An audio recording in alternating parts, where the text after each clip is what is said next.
I went to Park Road School. I went to Sedgefield Junior High School, and then Myers Park High School. And then I left. I was a basketball player, and I had this little left-handed hook shot that no one could stop. Okay, and I went to the University of Virginia to play basketball, and I found out that when I was in college, there was no one that couldn't stop it. Okay, you know, those 7-footers just would throw that little thing away. So I realized that I had to study. If I hadn't had that sort of defeat at that time, my life would have been very different, because I probably would not have gone to medical school. And I then went to the University of North Carolina to go to medical school, and then I did my surgical training at Duke. So I had 3 out of the 8 ACC schools, you know, this summer. My association with Mercy Hospital and the Sisters of Mercy was early in my career when I did heart surgery at Mercy Hospital. And I was always proud. My grandmother and grandfather both died in Mercy Hospital. They would not have gone into a Protestant hospital. You know, never would have. And also that's when I got to know a lot of the Sisters of Mercy. I would go to Mass in the morning, and they were all there. Now, it got a little nerve-wracking when they would be praying for my patients, and I would be thinking, this is bad enough without having all these things. Saying, please don't let Dr. Edwards kill this type lady. So that got a little testy. But I realized, and one of the things that I had always wanted to do was to turn that Mercy Hospital with Sister Jerome and all of the relationships I had with her. Sister Therese was there. A marvelous experience for me to be around all of those, to be almost adopted by the Sisters of Mercy. They wanted me to be successful, and it was a real blessing for me at that time. What I want to do today is, the first thing I'm going to do is read to you just a couple of paragraphs in the book that I wrote. And it's about a study, the Nun Study. And then we're going to talk a little bit about the aging in the brain, how normal aging occurs and how does it affect us. And also, there are some unique aspects of being in a convent, having a vocation, and how it affects you as you age. So we're going to get into some stuff, and then we're going to open it up for y'all to talk to me about what you're thinking. Okay? Is everybody up for this? Yes. Let's see what we can do. What if they say no? Well, then I'll have dessert. Let's see if I can get this on here. Okay. Are we okay? Can we hear me? Okay. All right, good.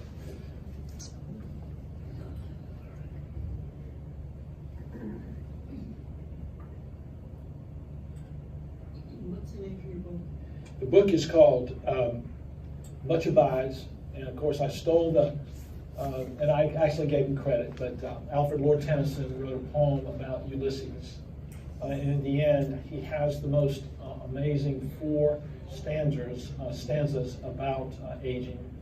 The line is, of course, in aging, much is lost, but much abides, meaning that we have, at each stage in life, we have certain things that if we're aware of, it can make our lives joyful. But if we mourn the loss of what we've had in our youth, then we're destined to be alone and despondent. So it's going to be a theme.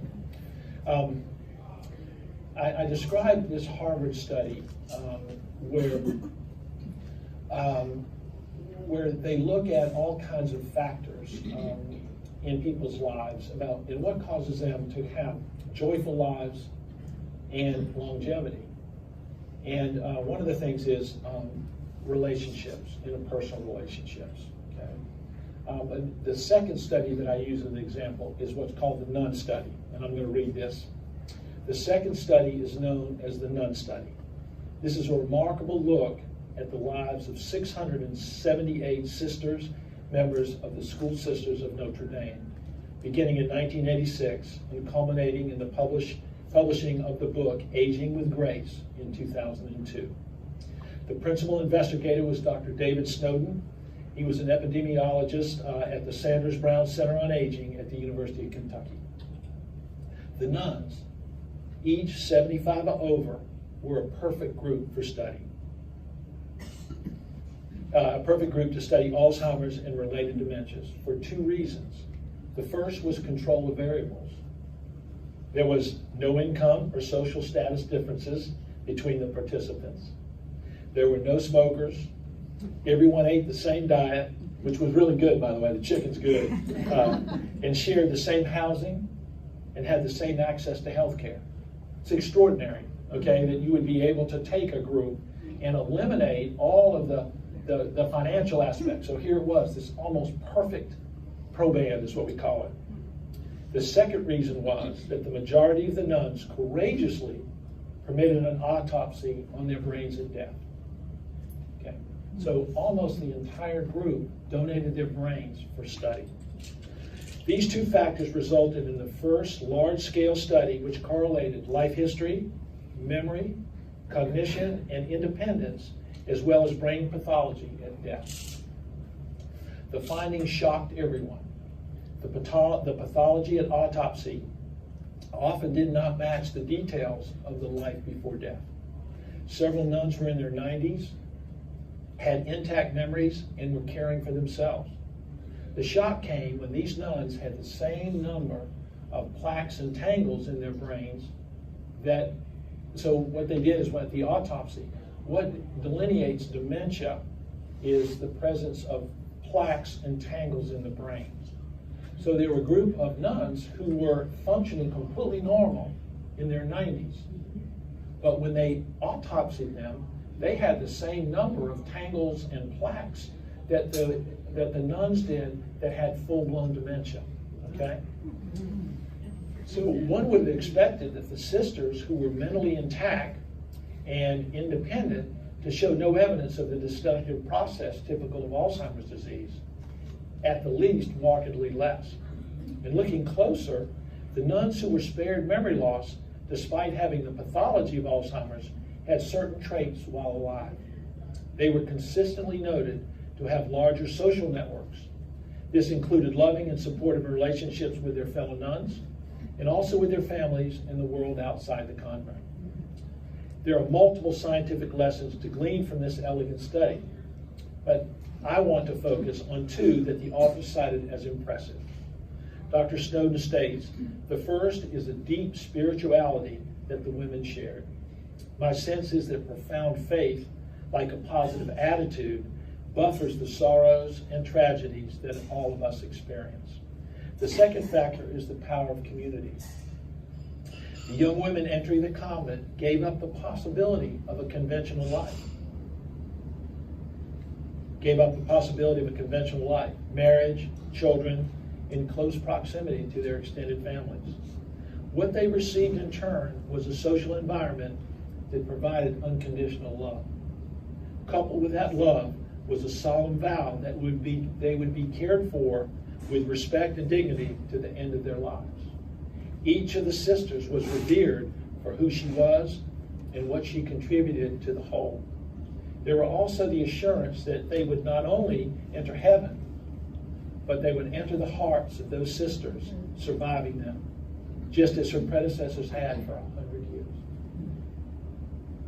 years. Not surprisingly, there was a measurable outcome. This culture of unconditional love resulted in longevity. The school sisters of Notre Dame lived on an average 25% longer than the general public. This belonging, the vital connection to others, is the core of the peace we covet. In these two studies, the numbers verify the happier, healthier lives that result. And so in the book, though, I weave the author, the readers talking back to me, and what they say is, well, I can hear you. I want that peace and calm in my life, not just for longevity, but I think it would make every day easier. But I don't have to point out, though, that it's a little late for me to enter a Catholic religious order to get it. Can I get it in another way? So we'll have to put that up there.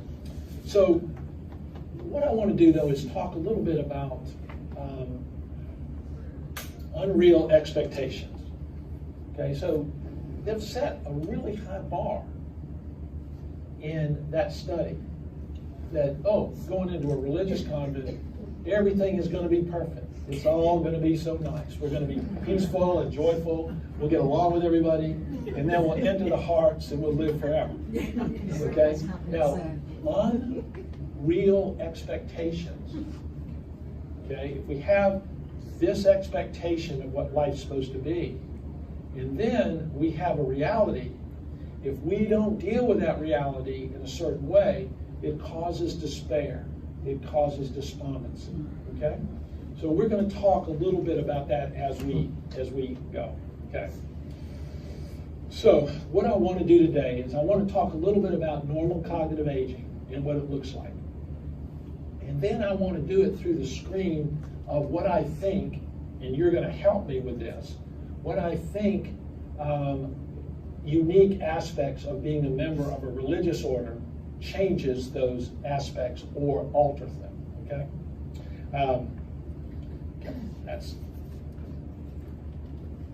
Okay, so the first thing that the Nun study does is, the one thing it says, you're going to live longer. Okay. Now, that's a double-edged sword, isn't it? Living longer says, yeah, I mean, I don't want to die tomorrow, but I don't know if I want to be here next week. Okay, you know. But the longer we live, the longer we're going to live. And especially with the surcharge that the Sisters of Mercy or the School Sisters of Notre Dame got, where now, if you live to the age of 65, the average age at death is 84. If you live to 70, the average age is 85. If you happen to make it to 80, the average lifespan is 89. 90 gets you to 96, and 100 gets you to 102. So the longer we live, the longer we're going to live. All right? So that's in a way a good thing. And then you put the 25% surcharge you get for being holy, then we got a lot of time. Right? So what do we want that time to look like? And I use in the book, and I'm writing a book now, in several of the themes that we're going to talk about come from the book I'm writing now. It's called Late Fragment, and it's about life after career, after career pursuits, after volunteering, after travel, and we are going to have those years to try to negotiate peace and productivity. Okay, and think about this: that having this extra time, each phase requires that we change a certain amount. You have to change sometimes who we are. What is my role? What do others expect of me? Okay, I'm going to talk a little bit about that. All right, so we've got this ideal. The ideal is that in this convent that everything is perfect, where it's not. No life is perfect. We know that. Okay. The second thing we have is that we're going to live a long time in it. So what are the factors that can enhance our enjoyment of these later years? Because we're in the late fragment here. The people that are at this luncheon are in the late fragment. All right, two factors out of proportion affect us with normal cognitive aging. The part that ages dramatically is the frontal lobe. Right? The frontal lobe is where we are civilized. It's where we have social boundaries. It is where anxiety is, unfortunately. Okay? It's where we solve simple problems. And so the frontal lobe, where we are civilized, it's the most important evolutionary development in all of history because it allows us to solve problems and filter distractions. And when we could solve a problem and filter a distraction, we could invent fire. We could use metal. We could go to the moon. We could invent the atom bomb. We could cure cancer. So then what I come and tell you is, oh my God, the place where we are the most civilized and where we are supposedly have the most potential is the part of the brain that suffers the most from aging. And two things are out of proportion. One is the ability to multitask. I'm not telling you anything you don't already know. It used to be that you could keep 3 or 4 things up.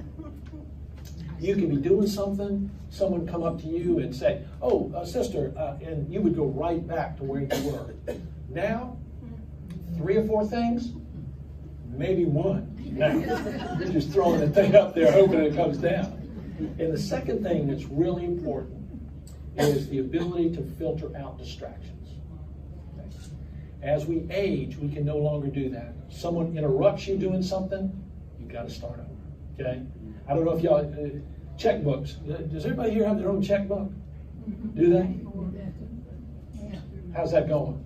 Yeah. I have never balanced my checkbook, so I can't really. Me and you too. And as long as I've got checks, I've still got money. I hope so. Okay. So, but I started to think about what your lives are like, and so much time is spent contemplative, and also in prayer, and in thought, in sort of having that time, a lot of time by yourself. One of the things that would be the enemy of that life, of course, is aging and not being able to filter out distractions. When you are younger and you're praying or you're thinking about things, you focus. Now, all of a sudden, you start to lose the theme, or you're trying to get something through, and the distraction's taken away. And so it's enhanced in a situation where you are in a contentable life. Okay, and that's built into the system. The other things are social implications. All right, that when we age, just in aging alone, there's a factor that makes us a little bit more self-absorbed. We worry about ourselves more than we did, say, when we were 25 or 30 years old. There's a little bit of a self-absorption.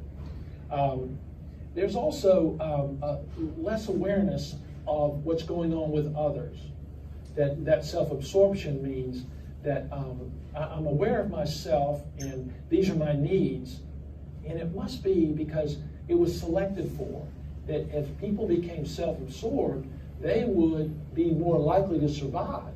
Okay, if you had a lot of anxiety, and or you are self-absorbed and worry about yourself, for millions of years you're going to be in the cave and you're not going to go out and get eaten by a mammoth. Or if you're real nervous, there's a big river going by, you're not going to get anywhere near it. But if you're kind of a careless person, or you're not paying attention, boom, you're gone, that river's taking you away. So millions of years we have selected for this. And now we are much more anxious, and we can be much more self-absorbed than we've been before. Now, one of the things about being a nun is that you're not supposed to be self-absorbed. Okay? You're supposed to be always thinking about others. But here's this thing inside the system that is making you think about yourself. So the reason why I bring this up is because we have to actively fight those tendencies. Okay? We have to actively fight those tendencies. Second thing is that as we age, a factor comes in, and that is anxiety. Anxiety is painful uneasiness. And we are born with it, or it comes into our lives through experiences that have been traumatic, or what I call emotional hoarding. All right, so emotional hoarding is a bad deal. All right, think about this. You are given the English award your junior year in high school, okay? And you walk down, and the principal's up there, and they open up and they say your name. And you get this warm feeling. You go up and get the award, and you come home, and there's just this feeling about, oh my God, I've got the success. You want this feeling to last forever, okay? It comes with scoring 35 points in a basketball game, which we can talk about that. I did that several times. Or the first time that you fell in love, that warmth, that feeling of this is the world, the way the world is supposed to be. All right, but think about this, that when we said something when we were younger, we did something when we were embarrassed, or we were humiliated, or we did something that we knew wasn't us, and we felt terribly ashamed. When we think of that, the feeling of what it felt like comes back. That same shame, and you kind of say, I can't believe I said that, and you drop your head, or you get that tingling, or that thing on the back, and you say, I wish I could rue for that. I wish I could get that back. Well, our lives, we keep these negative things, and all of the great things that happen to us as we age, they fade. We can't remember them. And I call them, I don't know whether y'all have this, but I have these things I call the hours of despair. You wake up at 2 o'clock in the morning. Okay? What thoughts are in your brain? Is it the best day of your life? No. It's closer to the worst day. I went probably sometimes, I went 2 years one time without ever losing a patient. Now, if I wake up, sometimes a patient that died that I operated on is in the front of my brain. Why can't I remember some great operation I did? Why would I be saddled? It's what our brains do. They fill us with this negative, all right? So I want y'all to be aware that having these negative things are a natural implication of aging. But we have to compensate for them, and we're going to talk about that. All right, let's see where we are here. All right. Rituals and routines are really good for people with dementia. They're great because you can rely on the structure. People that are whole, not so much. You want variety. You want all kinds of different experiences because it ignites your brain. When you are talking to your best friend or y'all are having dinner and no one's talking and your brain's doing this. But when someone comes in like me and we're all jacking around, everybody's brain it's hopping, okay? Everybody's thinking. So I want to make sure that everybody that's in charge, I want to have a bus to take these nice ladies to the baseball game or to the Paul McCartney concert, which was awesome, by the way, okay? And the Sisters of Mercy got a bunch of money, so they could afford to take you to, sister, take you to Paul McCartney, all right? I want to see the dough come out. I want to see it come out, all right? All right, so the important thing is that anxiety becomes harder to control. That we become anxious about the future. What's in front of me? Well, what's going to happen to me? And so the anxiety, it comes in and undermines that goal we have in life, which is to be peaceful, to feel connected to others, feel valued, okay? And our job in this setting is that as we age, we want to be calm, we want to be safe, we want to be valued, and we want to think and know that our lives have had a purpose and we've had an effect, okay? And anxiety has a tendency to take that away. So we have to be aware of that in order to compensate, okay? All right, here we go.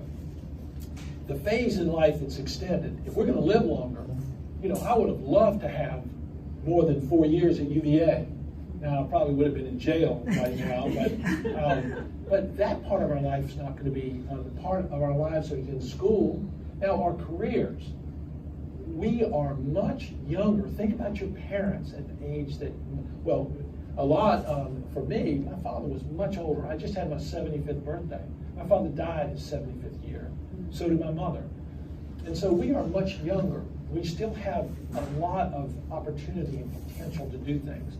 But think about that when that's why I'm not doing heart surgery anymore because of that. But the phase of life that is going to be extended is what I call the late fragment. That's the time of life that is the next important thing that's going to happen in your life is your own death. And so how do we make those years happy? How do we make those years productive? How do we make them joyful, satisfying? All right. So factors that undermine that. Okay. There right now is a lot of what I call ambient anxiety. The world has changed. Okay. There are several things that have caused that. But when you are anxious, you're not going to feel calm and you're not going to feel safe. It's the exact opposite. So the things that that cause anxiety, that flip over, anxiety is going to make you obsessed about things. Anxiety is going to make you angry. What's happened in our society is these core values that we shared, and we could disagree with someone about politics. Say, no, I don't agree with it. I have a different opinion, and you move on. Now, there's no difference of opinion. There's no way that you talk to another if you disagree on politics. It's that you're supposed to, because of the news cycle, that you're supposed to despise that person you disagree with, which is totally, for those ideas to be put in our brain, are terribly destructive. Global warming. I realize we need to take care of our planet, and everyone wants that we are. But to tell people, especially our children, that we have 8 years on this planet before we're all going to be dead, is causing tremendous anxiety among the young. Guilt. All right. Now, this is one thing that's important for all of you nuns. All right. Something happens in East Africa, you are not responsible for it. Okay. You don't need to have guilt over it. You need to be sad, and you need to have a sign when compulsions and anxiety are taking over is when you have abnormal reactions to sad things that happen at a distance. And your life can be totally dominated by the fact that you have abnormal grief reactions that things have happened at a distance. You should be aware of it. You maybe should start to work to correct it. But to have this overwhelming paralysis based on sad things that happen at a distance is terribly destructive to us day to day. We have to have an arm's length. It's not that we don't care. We do care. But we can't have that same emotion as if we lost a child or lost a loved one. And sometimes now we are out of phase on that. Things that are not important become incredibly important. And things that are, so therefore we bleed out all our emotions, and then we have these very hardened responses to tragedies in our own life. All right. The violence that we're seeing, it is, I have a problem understanding it, that somehow that we would have these individuals that would be lost in our society that would want to take guns and shoot children in school. It is just out of proportion to anything we've ever experienced. All right, I want to make a point about technology. Okay, technology has changed aging. My grandfather, we were talking about him. My grandfather was he was born in South Boston. He was a kind of a politician. He may have finished the 8th grade. I don't know. He would brag that he finished the 8th grade. Not so sure that's something to brag about, but if he walked in here, he would be in a two-tone seersucker suit. He would have a Panama hat on, and he would be a presence. Then you could tell he was a politician. Smile would light up. Everything that he told my brother and I, everything he told us was reverential. Okay, that it was like it was written right out of every Bible. And he would take us on these marvelous, trips. He loved to go to battlefields. And he would be telling us, he would say, boys, the Rebs were dead up into your arms, and we would be just enamored with this. And come to find out, it was not a Civil War battlefield, it was a Revolutionary War battlefield, but he didn't know. And then we realized when we read the markers that his stories were 10 times better than those markers. But the reverence we had for what he said was central to the relationship. Now, my grandchildren think they're a little bit smarter than I am because they can do the iPad and the phone better than I can. There's just a little bit. They'll take my phone away from me and they'll do it and hand it back. Okay? And my poor son, who's in the middle, he comes over and we give him everything that's broken in the house, so he has to fix it. I said, what about this? He'll go, give me a break here. So we can't get him to come over anymore. So technology caused. We'll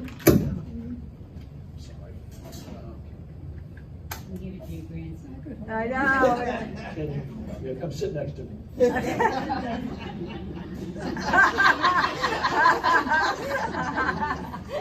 All right, so I want to bring up 10 ways that we can offset a lot of the anxiety that is occurring in our lives, which is being forced on us, okay? All right, the first thing is smile. Smile. Smiles do two things. One, it shows the world that you haven't gotten the best of it.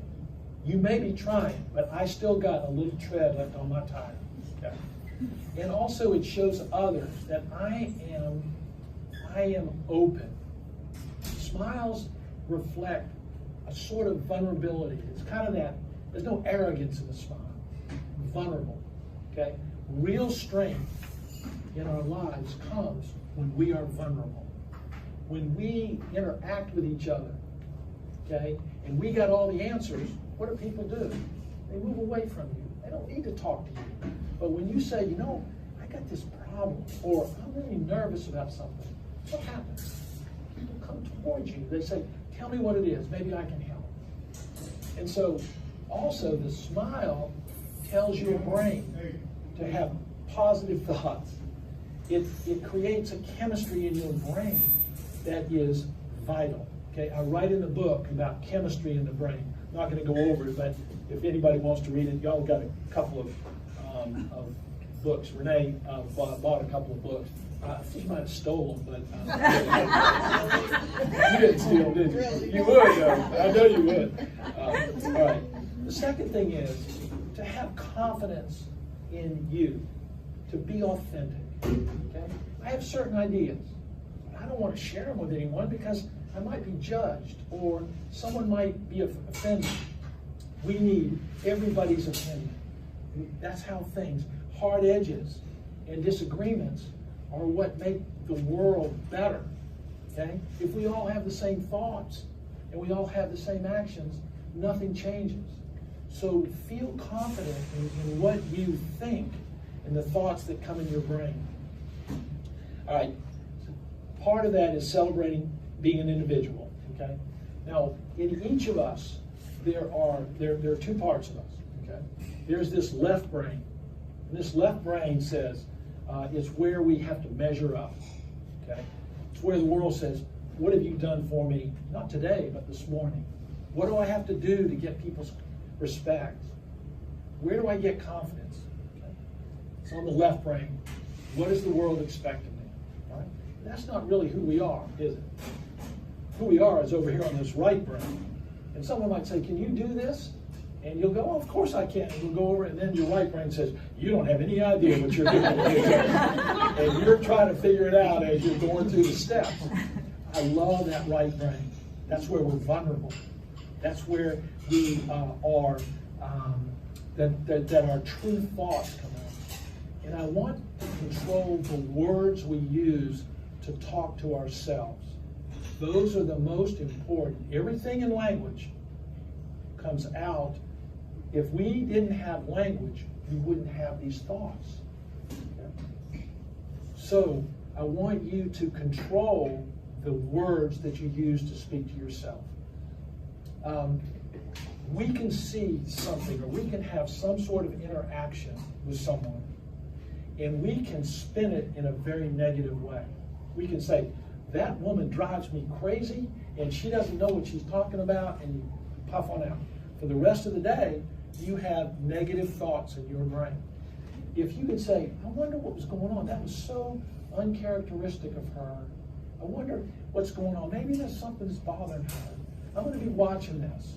Don't go up right away because you might get knocked upside the head. But the words we speak to one another is how we control our own perspective of the world and our behavior. Okay, so controlling the words. I'm not going to allow. I'm mad. I'm angry. I have contempt. Those words should never come. It's like understanding. Insight, those things. But really important, controlling the words that come in your brain. understanding the subtle changes in roles that we have.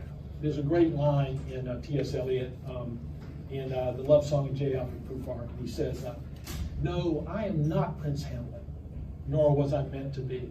I'm there to advise the prince or to swell a scene." And at times in our lives, we had very distinct roles. Okay, we were a nurse at Mercy Hospital, and people's lives depended on our and their feeling of I'm going to get well depended on how good we were at our job. And now, if we say, "Oh my God, every day I just wish I was back at Mercy Hospital and I could take care of those sick people," then I would feel much better. And what we do is we miss the opportunity of being this new person that has other values, has other resources, has other talents that can change the environment they're in. But our environments change. We no longer are known by what we did in an entire hospital or on a floor. Now our lives are smaller. They're at a table, or maybe at a time when there's just two people. But now this is my role, affecting lives, and not saying, "Oh, I used to do this." Looking back, it's nice to know that we put a period at the end of the sentence and that we did something well. But now we're going to look for things that we can do now. But no one's going to clap. But it gives our lives connectivity. All right. One of the things that we all have to do is we have to be able to accept loss, especially in a content like this. And what happens is that if we focus on what we've lost, meaning our own ability to impact lives, or the loss of our compatriots, that Sister so-and-so has died, there is a respect for her, for life going on. Because what can happen is, if we get anxiety and then we get abnormal grief reactions, we're going to be paralyzed. So what we have to do is we have to realize she had a great life. I love her. I'm going to put her in a place in my heart, and then I'm going to move on.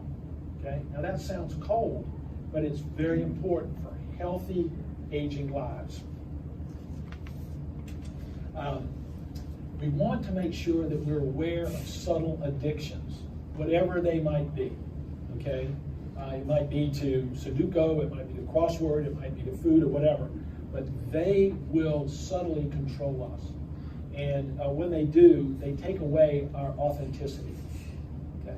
So, subtle, and there are times that we need to, and I know y'all already do this, y'all probably don't even need to say this, but denying ourselves certain things at certain times. Of course, that's been what convents. I'm not even going to talk to you all about this. You got this. Okay. All right. Martin Buber was surprisingly a Jewish spirit. He was a Jewish philosopher. He was at the Union Theological Seminary. He was there with Ronald Niebuhr and those guys. But he wrote beautifully, and he had some universal concepts. And one of his concepts was that God is between people. That's where God exists. You can sit all you want and pray, but He's actually between us. It's right here, right here. And so when we think about that, there's a great, in Mere Christianity, C.S. Lewis wrote about the son, and he's upstairs in the bedroom, and he's praying for his mother, who was downstairs in the kitchen. And C.S. Lewis says, where he ought to be is down there helping his mother wash the dishes. Okay, that's where he ought to be. Okay. All right. A couple of things at the end. One of the things that sustain us is the five senses. Okay. All of the stuff in the cortex. That's where all of our intellectual abilities are. We've paid a great price for being able to solve problems and look into the future. And that price is anxiety. Everything that's happened to us and all the things that have been created the cost has been anxiety in our society. One of the things we're seeing with our children now. And so coming back, where are safe havens that we can have in our lives where we can get rid of anxiety? Okay, we look at the five senses. One of the bad things about COVID, it made us not hug each other anymore, not hold hands. Okay, when you are holding someone's hand, you're touching them. What was the first sensation that any child had? Mother picking you up. We're still dedicated to it. Having people hug us. People, sometimes when our patients get so agitated and they're confused, and we teach the caregiver to put the forehead on their forehead and just try to get that anxiety to go out. The second thing is, one of the last things that goes is music. And we forget how much music meant to us. Okay? The third thing, sense of smell. When we are coming in and being aware of when we eat, the sense of taste, instead of just eating it. Now that was great chicken. I know no one passed that over, but just stopping and appreciating that sensation of what the taste is, and then also what the smell of the food is, or flowers or whatever. Also, having friends that not only you can talk to, but who will listen to you. Okay? There's a two-way street. And sometimes when we get that self-absorption, we feel like everybody want to hear what our deal is. And then what we got to do is step back and say, let me listen to you. All right, last thing. We were just in a place called the Dolomites. They are the Italian Alps, and they are beautiful. And I'm kind of getting a little bit old, and so my wife, she signed us up for all these hikes and stuff. And there was this little church that was in this little town, and I went in, and one thing struck me, that there were the Stations of the Cross, and I came to station number 3, and of course my parents made us do the Stations of the Cross all the time. But I had forgotten about station number 3, and that's when Jesus falls for the first time. And it was almost folk art, the way that it was painted. It was done in it was exactly how he would want it painted, probably. But the cross is over him, and it just kind of brought tears to my eyes. And so the next day we signed up for this hike up to this. It's called the Holy Cross hike. And I got to say it because they probably buried a bunch of people on the way up there. And about every 500 yards or so, there was another one of the Stations of the Cross that were there. It was kind of a metaphor, or kind of a sequence to what I had experienced in this small church. And I'm walking up there, and I'm kind of getting tired. And I'm thinking, I'm kind of bitching, saying, why are we doing this? I'm 75 years old, and I'm thinking, and all of a sudden it hit me. I'm really glad I'm not carrying a cross. Okay? Think about, what that would feel like. And so it sort of made me perk up. Okay? And then I also realized there was a bar up there too. So I was going to be able to, I'm not so sure it was the cross as much as it was the beer. But in religious life, and I write a little bit about this in the book, I want you to go back that day that you decided that you had a vocation and that you were going to become a nun, and think about the feeling that gave you, and the promise, and what that was going to be like.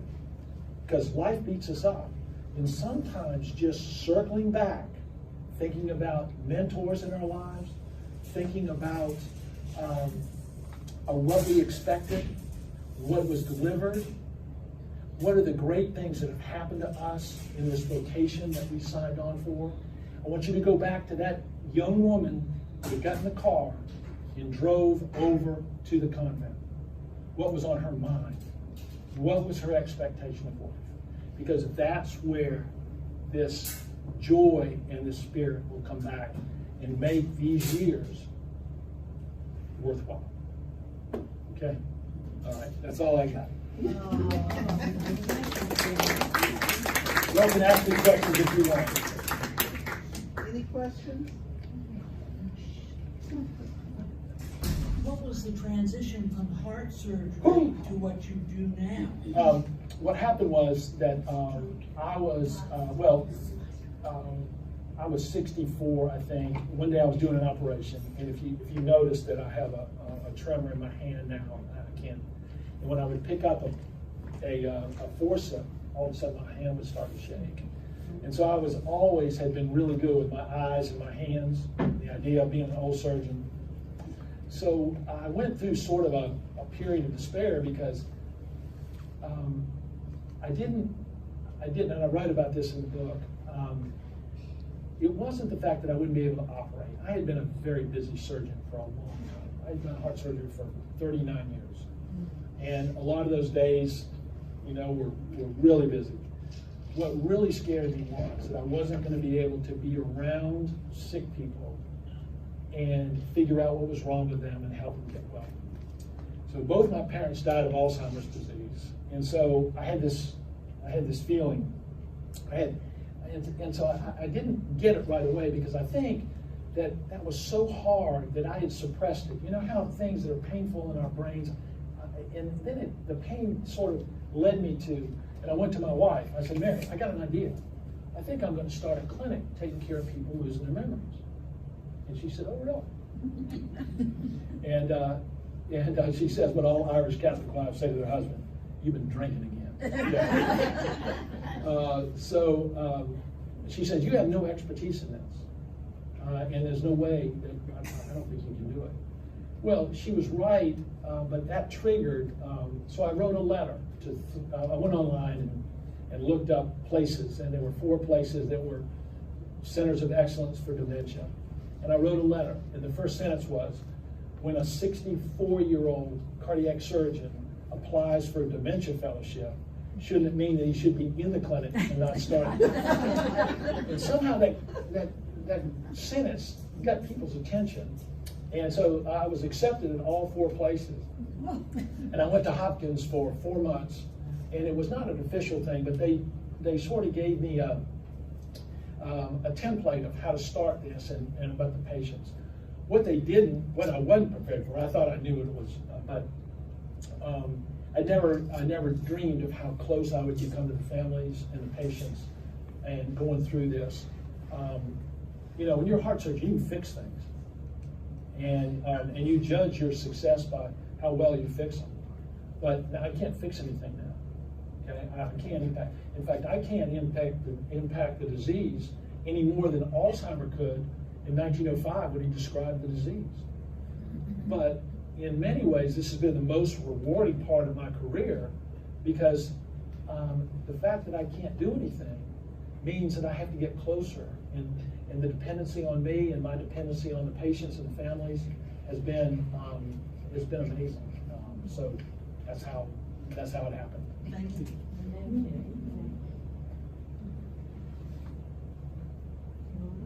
Well, thank you, Dr. Weatherly. I just wanted to tell you something since you have a history with the Sisters of Mercy. But we had a sister in Mobile who lived to be 111, and 6 months before she died, she was still walking around fighting with the ones in control because she didn't want to walk her. She still had a good memory. She had taken up art like in her late 80s and was very creative and had showings of her paintings, but she never gave up on life. You know what I mean? Well, she stayed involved. Okay, so that's exactly what I'm talking about mentors. Who have I seen do this, and how can I tap into that, being an individual? It's hard because, when you're in a convent, you can only be so individualistic. I'm going to get in trouble with sister here. I'm going to have everybody beating on your door saying that. But it's exactly having her. What would she do in this situation? And I love that story. 111? 111.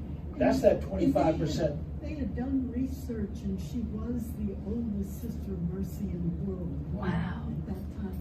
Somebody just died recently that was 104, but nobody's hit 111. We have a picture of her here.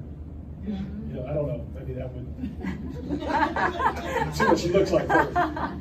Yes, Donna. What about watching the news and everything being so heavy and negative, and, you know, mass murders and politics and all that? Now, what effect might that have on us? Is actually what we saw with my patients during COVID is, and it didn't have to be Fox News, it didn't have to be MSNBC, but those entities that are the news, okay, they want to control your brain because they want you to watch, because, and you notice that what they're doing is selling stuff. What they want to do is to take you and turn you against people that disagree with you. It is poison. And I saw people who had frontal lobe issues as they aged. They couldn't distract out. And they couldn't distract out that, oh gosh, that's a bunch of crap. So I am very, I don't know how we sort of stay informed and at the same time don't be manipulated by this news. But there are certain things where they're giving you the news and you get it, and then you turn it off. Okay, you turn it off, and you go and it's not being a Pollyanna, but it's protecting this marvelous brain. But I saw these people get totally. I had this one guy that was, and it doesn't matter left or right, but he said, I can't be around my friends anymore because I disagree with them about politics. Anytime you think politics gives you a moral advantage over someone, you are in trouble. Okay, there's no morals there. Okay, those, you know, and it's, our guys are good and your guys are bad, and neither one of those are right. So, just be really careful. And I don't the violence I do understand to a certain extent, that our society, like a father takes his 19-year-old son, where the police have been out there, where they had to, and he signs him up and says that he can buy a AK-47, whatever it's called. He needs to go to jail. He cannot be around us. The father, the son's already gone, of course, but so I just if you think 30 years ago, do you think that would have been something that, I guess maybe, I don't know. We just lost our way in many ways. I can't tell you how nice it is to be here, Therese. Would you tell us about your center and how does the movement is part of it? Excuse me. Part of the name of the center, and what do you do as far as movement therapy? Okay, so it's called Memory and Movement, and the reason why movement was added, at first it was the Memory Center Charlotte, but the head of neuroscience at CMC is a doctor named Sanjay Iyer. He's probably one of the most accomplished Parkinson's doctors in the whole country. And he called me one day and said, we have a lot of patients together. He said, I want to come. Memory and Movement Charlotte is a nonprofit. All right. What that means is I got to hustle to raise money, okay, to keep it open. The reason why it's important is I see 6 patients a day. If I worked for Atrium or Novant, they would want me to see 25 patients a day. Okay, so I couldn't have time. Unfortunately, well, we'll get to that.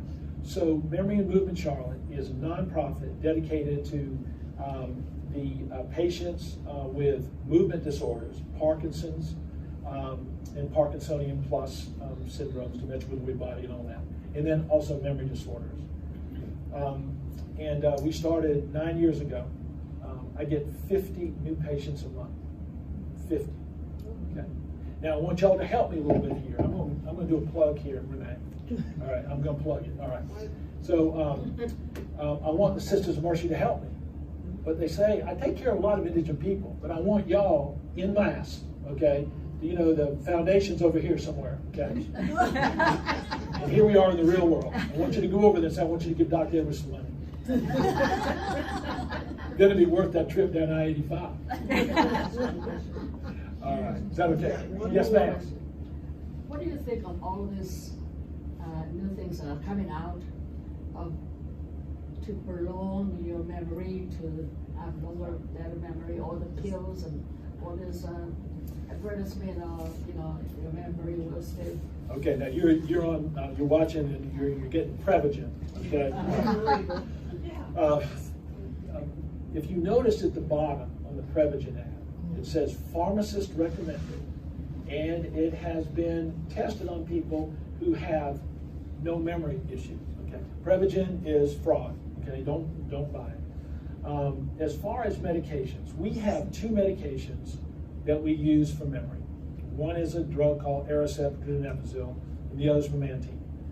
Neither one of them, they work okay, but they are not the answer. They might make you stay for about 18 months along the same. When you read in the paper, there was this big controversy about a drug that was coming out of Boston called Biogen, by the company Biogen. It's called aducanumab.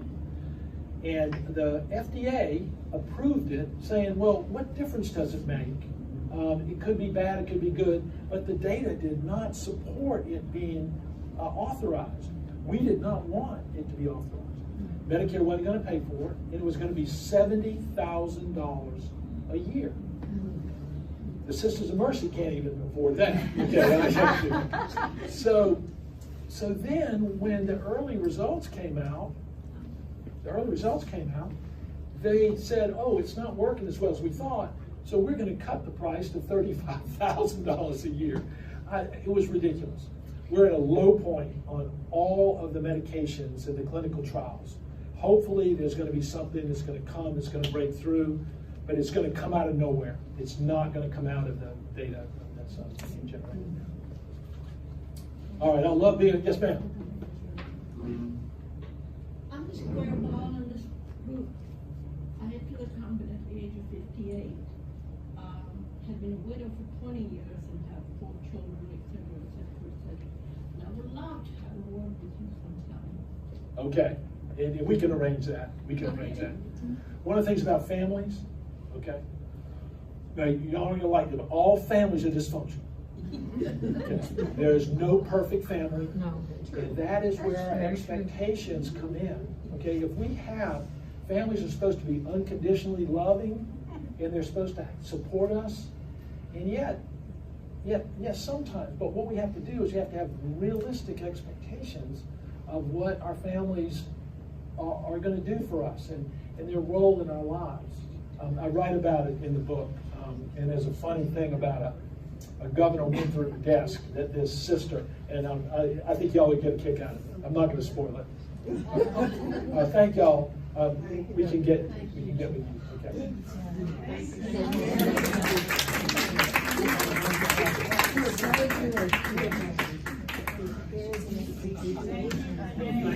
Well, you look great. I love you. Yes.